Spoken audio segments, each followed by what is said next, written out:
আসসালামু আলাইকুম viewers, welcome to my channel. কেমন আছেন সবাই? আশা করছি আল্লাহর রহমতে অনেক ভালো আছেন। তো আজকে আমি আপনাদের সাথে শেয়ার করব কাঁচা কাঁঠালের এই রেসিপি। খেতে কিন্তু অসাধারণ, একবার হলেও বাসা ট্রাই করে দেখবেন।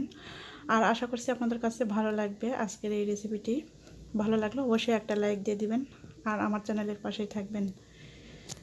তো এখানে আমি কাঁচা কাঁঠাল কেটে নিয়েছি আর খুব ভালো করে পরিষ্কার করে ধুয়ে নিয়েছি।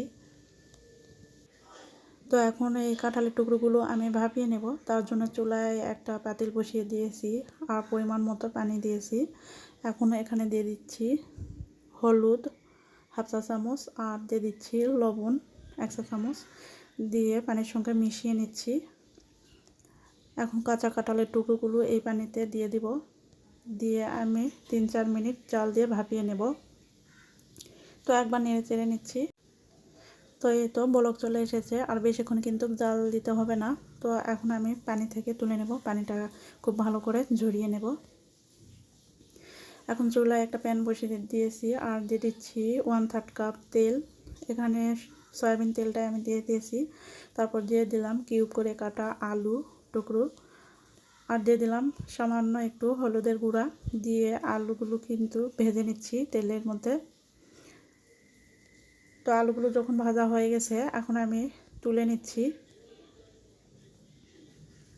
এখন ওই প্যানে আমি আরও কিছুটা তেল অ্যাড করে দিয়েছি, দিয়ে হাফ চা চামচ জিরা দিয়ে দিলাম একটা তেজপাতা মাঝখান থেকে ছিঁড়ে, 2 টুকরো দারচিনি, 3টা দিয়ে দিচ্ছি এলাচ আর দিয়ে দিচ্ছি 3-4টা লং আর দিয়ে দিচ্ছি 2টা শুকনা মরিচ।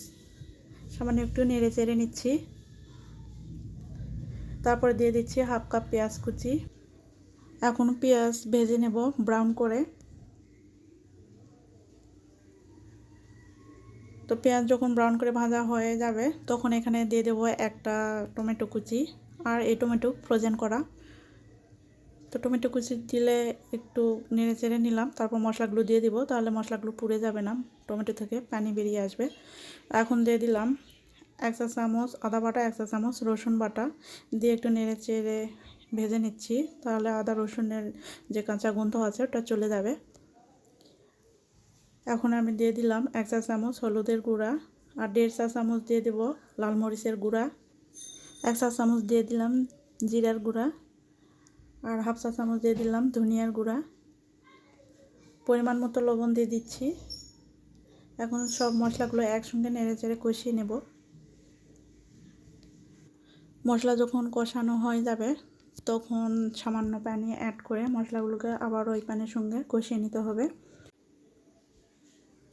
তো মশলা যত ভালো কষানো হবে এই রেসিপিটি খেতেও কিন্তু ততটাই মজার হবে। তো মশলা থেকে যখন তেল উপরে উঠে আসবে ওই পর্যায়ে আমি আগে থেকে ভাপিয়ে রাখা কাঁঠালের টুকরোগুলো দিয়ে দিব। তারপর ভেজে রাখা আলুর টুকরোগুলোও দিয়ে দিলাম। তো এখন মশলার সঙ্গে সব কিছু একসঙ্গে মিক্স করে নিচ্ছি। তো আমরা কিন্তু এভাবে মাংস রান্না করে থাকি, আর এই সেম প্রসেসেই কিন্তু কাঁচা কাঁঠাল রান্না করলে খেতে দুর্দান্ত লাগে। তো কিছুক্ষণ আমি কষিয়ে নেব এভাবে নেড়ে চেড়ে।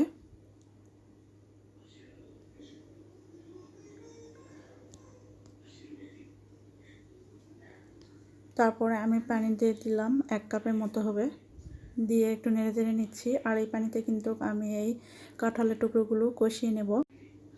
নেড়ে চেড়ে নিয়ে এখন ঢাকনা দিয়ে ঢেকে আমি রান্না করে নিচ্ছি। তো এর মাঝে কিন্তু 2-1 বার নাড়া দিয়ে নিতে হবে, তা না হলে কিন্তু নিচে লেগে যেতে পারে। তো ঢাকনাটা তুলে আমি নাড়াচাড়া করে নিচ্ছি। তো পানিটা কিন্তু শুকিয়ে এসেছে।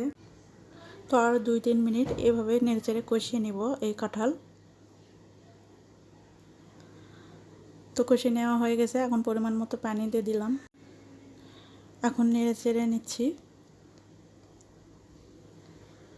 তারপর ঢাকনা দিয়ে ঢেকে আমি রান্না করে নেব 6 থেকে 7 মিনিট।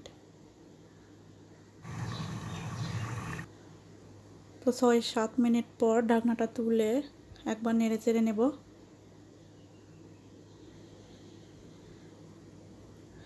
এখন এখানে দিয়ে দেব ভাজা জিরার গুঁড়া, দিয়ে আরও একবার নেড়ে চেড়ে নিচ্ছি।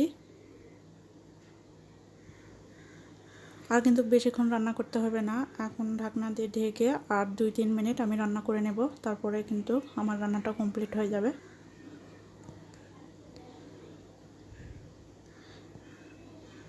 তো আমার রান্নাটা কিন্তু কমপ্লিট হয়েছে। এখন দেখতে পাচ্ছেন রান্নাটা কেমন হয়েছে। কালারটা কিন্তু মাশাআল্লাহ অনেক সুন্দর এসেছে।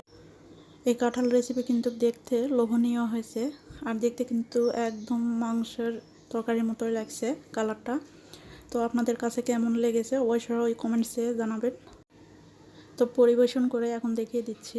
দেখতে পাচ্ছেন এই কাঁঠালের রেসিপি খেতে কিন্তু অসাধারণ। তো বাসায় একবার হলেও আপনারাও ট্রাই করে দেখবেন। তো আজকের এই কাঁঠাল রেসিপি আপনাদের কাছে কেমন লেগেছে অবশ্যই কমেন্টসে জানাবেন। ভিডিওটি ভালো লাগলে লাইক, কমেন্ট এবং শেয়ার করে দেবেন। আর আমার চ্যানেলটিকে সাবস্ক্রাইব করে পাশে থাকা বেল আইকনটি প্রেস করে রাখবেন। আজকে এখানেই বিদায় নিচ্ছি। সুস্থ থাকবেন, ভালো থাকবেন। আল্লাহ হাফেজ।